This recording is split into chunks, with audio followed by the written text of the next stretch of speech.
அப்போ நீங்க அடுத்த ஸ்டான்ஸா சொல்லுங்க சார். இல்ல, தமையா ஓ தமையா என் தகப்பனின் சாயல் நீ, அச்சகம்தான் ஒன்றுங்கே அர்த்தங்கள் வெவ்வேறு. தமக்காய் ஓ தமக்காய் தோழி தொலைந்தே போனாயே துணை தேடி போனாயே. மனைவி ஓ காதலி நீ தாண்டா படியெல்லாம் நான் தாண்ட குமைந்துடுவாய் சாத்திரத்தின் சூட்சமங்கள் புரியும் வரை.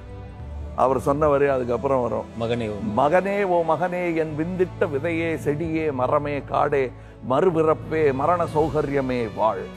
மகளே என் மகளே என்னை பிரிந்தும் நீ இன்பம் காண்பாயா, இல்லை காதலித்த கணவனுக்குள் என்னை தேடுவாயா. நண்பாவோ நண்பா நீ செய்த நட்பெல்லாம் நான் செய்த அன்பின் பலன், இவ்விடமும் அவ்விதமே. பகைவாவோ பகைவா உன் ஆடை எனும் மகந்தையுடன் எனது அம்மனத்தை கேலி செய்வாய். நீ உடுத்து நிற்கும் ஆடைகளே உனது அம்மனத்தின் விளம்பரங்கள். மதம் என்றும் குலம் என்றும் நீ வைத்த துணிக்கடைகள் நிர்மூலமாகிவிடும், நிர்வாணமே தங்கும். வாசகாவோ வாசகா சமகால சகவாசி வாசி, புரிந்தால் புன்னகை செய் புதிரென்றால் புருவம் உயர்த்து, பிதற்றல் எனத் தோன்றின் பிழையும் திருத்து.